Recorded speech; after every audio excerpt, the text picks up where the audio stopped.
torcedor vai terminar, vai pro Natal, mas tranquilo, né? Vai feliz. Vai feliz, porque eu tô muito com o Zupac no sentido de administrativamente tem coisas boas. O Duílio errou muito nesse ano nas decisões técnicas de futebol.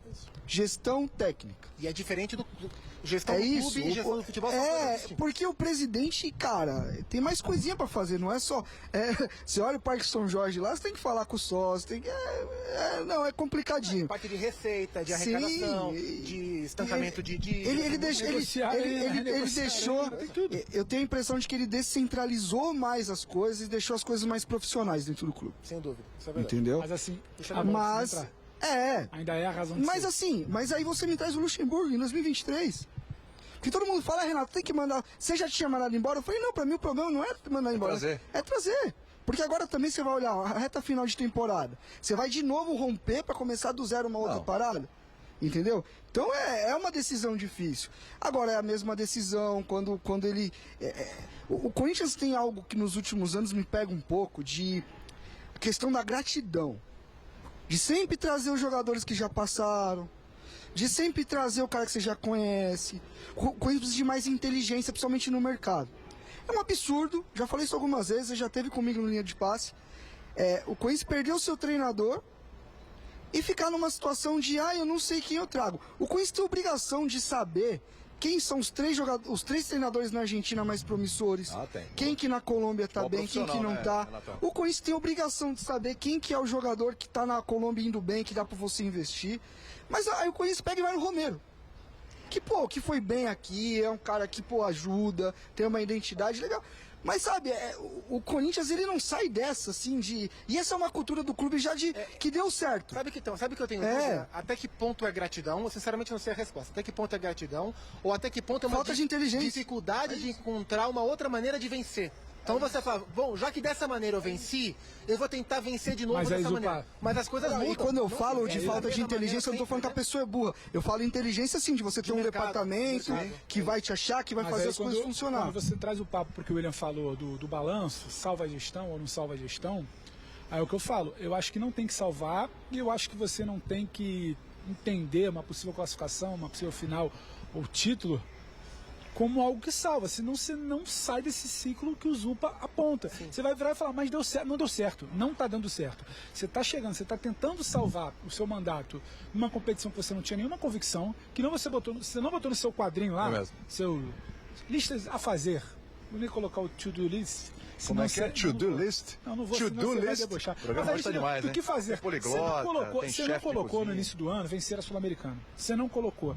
Só que aí você vence. E se você achar que isso é um sinônimo de que o seu departamento de futebol deu certo, aí você vai virar e falar, então ano que vem traz outro dessa rapaziada. E não é. Então acho que também você precisa entender. Se você quiser, por exemplo, de gestão, só te passar, virar e falar na troca de gestão, olha, esse modelo está esgotando. Esses signos, esses símbolos, alguns jogadores estão se esgotando.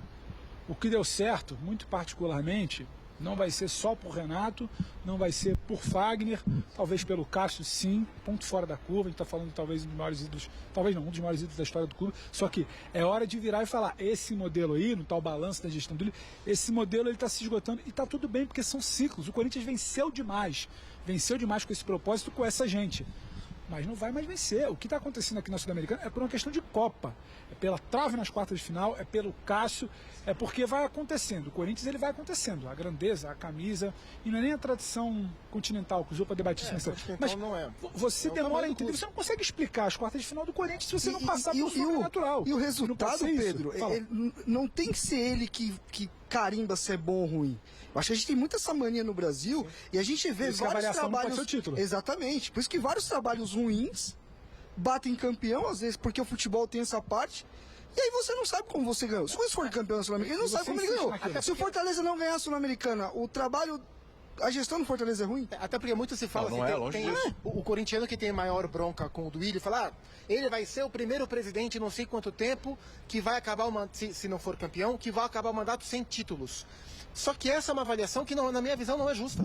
Porque se o Fagner converte o último pênalti no Maracanã contra o Flamengo, quer dizer que o Duílio seria um bom presidente? Porque o Corinthians seria campeão do Basicamente Brasil. é resultado. Como o Fagner errou É o pênalti, carimbo do título. a gestão, então, eu acho que não está aí. Não está simplesmente no fato de ter vencido ou não ter vencido 1 ou 2 títulos, que a gestão é boa ou não. E sim os caminhos, né? Os caminhos que te levam a poder disputar. E eu acho que, olhando para os 3 anos de gestão, eu considero a gestão mais positiva do que negativa.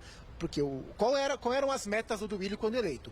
Melhorar financeiramente o clube, cuidar da dívida, melhorar a arrecadação e voltar a tornar o Corinthians competitivo. O time era muito fraco quando ele pega. E o Corinthians melhora financeiramente, tem arrecadação recorde, a dívida para de crescer, ele paga uma série de valores ali que impedem a dívida de passar de 1 bilhão e o Corinthians volta a ser competitivo. O Corinthians olha o time que era em 2021 quando ele assume e olha o time que é hoje ou que era no fim do ano passado. É que se a gente pegar o recorte de 2023, é uma coisa totalmente... não é a gestão. Ele comprou as peças certas, A ele comprou os ingredientes e não contratou o cozinheiro. A última foto ela não pode comprometer, a foto de 2023. Seja para o título da Sul-Americana, para achar que esse grupo aí foi a melhor montagem, seja para, eu tô com o Zupa um pouco nisso, seja para tornar única uma verdade de avaliação do futebol em 23 do mandato. Foi muito ruim. Agora você precisa se debruçar.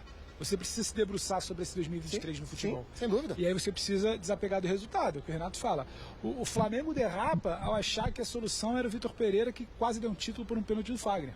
O Corinthians derrapa se ele achasse que estava tudo bem por conta daquilo, se ele achar que está tudo bem agora, se ele se classificar sobre o ótimo trabalho do clube Fortaleza. Sim. Então, assim, precisa ir além. Mas a gente volta. Ano eleitoral, a gente sabe como a banda toca por aqui. À disposição em fazer uma evolução na avaliação, à disposição em entender que o método talvez precise ser trocado, que ele está esgotado, aí eu não sei. E não vai ser o campo hoje, ou na terça-feira que vem, que vai resolver. Mas o Corinthians precisa entender que algo tem que mudar. Se a gestão foi positiva aqui e ali, o que faltou em 2023? O papo precisa ser... Eu não acho que está tão longe do trilho, não. Não acho que a coisa está tão bagunçada assim. Vocês estão para mim fazer as escolhas técnicas. Hoje o Corinthians tem peças boas, sim, que a gente tem absoluta certeza que num contexto mais organizado, esse time seria mais competitivo ainda. Então, vou te fazer uma pergunta. Mundo do C. Se o Vojvoda fosse o treinador do Corinthians, com esse elenco aí. Tá, e ele teria as condições que ele teve no Fortaleza no momento de crise. Vamos lá. É isso. Quando ele chegaria, apesar que esse não é um defeito Vamos fazer uma comparação justa, então. Tá. Quando chegou o Luxemburgo? Não, a questão é essa. O Vojvoda chegando nas mesmas condições que chegou o Luxemburgo. Sim. Não. E aí? Eu, de verdade, coletivamente, eu acho que vários treinadores entregariam mais do que o Luxemburgo está entregando. Inclusive o Vojvoda. Ele é um dos primeiros ali. É isso. O Vojvoda, pra mim, é o melhor trabalho do Brasil nos últimos 5 anos em custo-benefício. Eu vou um pouco além. Porque o Lucha chega em mais, o Paco falava dia 2 de maio contra o Del Valle. Quando o Lucha chega no Corinthians, o que o Duílio queria exatamente naquele momento? Salvar o ano.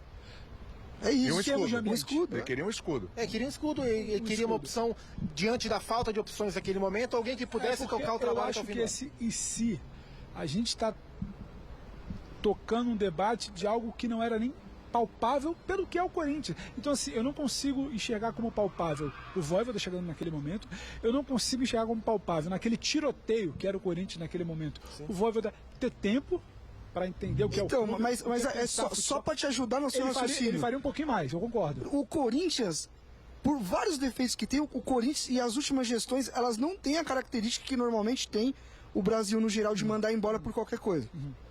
Em outros clubes, o Luxemburgo não estaria aqui. O Duílio é um cara que ele tem muito com ele. Ele não fez. O Corinthians, assim, nos últimos anos, ele tem muita característica. Mas e as grandes conquistas... É o Lucha pelo escudo ou é pela convicção do Duílio? É porque não tem convicção. Inclusive, antes dele ser contratado... E aí eu te pergunto, para tornar o debate palpável, teria com o Vojvoda? Esse é meu ponto. Eu não consigo nem acho que para meio de temporada o Vojvoda não assumiria o Corinthians no meio de temporada. Ele é um técnico de projeto. Foge um pouco e a tomada de decisão dele em ficar no Fortaleza e renovar por 2 anos, de dezembro para janeiro, é como ele acredita no futebol. Mas respondendo a sua pergunta no mundo do Si, eu não tenho nenhuma dúvida que o Corinthians seria um time bem melhor nas mãos do Vojvoda. E no mundo do Si, se você quer pensar futebol de outra forma, aí você pode tornar palpável o debate do Vojvoda aqui em algum momento, e não é agora. Mas eu acho que assim, precisa mudar muita coisa de entendimento. Vocês falavam de falta de convicção, como se consulta, como se escolhe, como não se monitora. Precisa mudar muita coisa para achar que esse debate cabe. Hoje esse debate nem cabe. Porque é o seguinte, o Vojvoda, ontem o Marcelo Paes falava no Sport Center, teve momento que era pro Vojvoda cair. Sim. O ano passado, quando o time estava na zona do rebaixamento, por causa da Libertadores, enfim, várias competições. Copa do Brasil também estava, né? Também estava. E aí teve um momento de zona de rebaixamento, começou a gritaria, eliminado a Libertadores, na zona de rebaixamento, o que vai fazer e tal. E Marcelo Paes até fala, chamaram ele de frouxo. Você é frouxo, você tem que mandar o homem embora e tal, não sei o que. Ele sustentou, assim como sustentou o Rogério em outra hora. Né?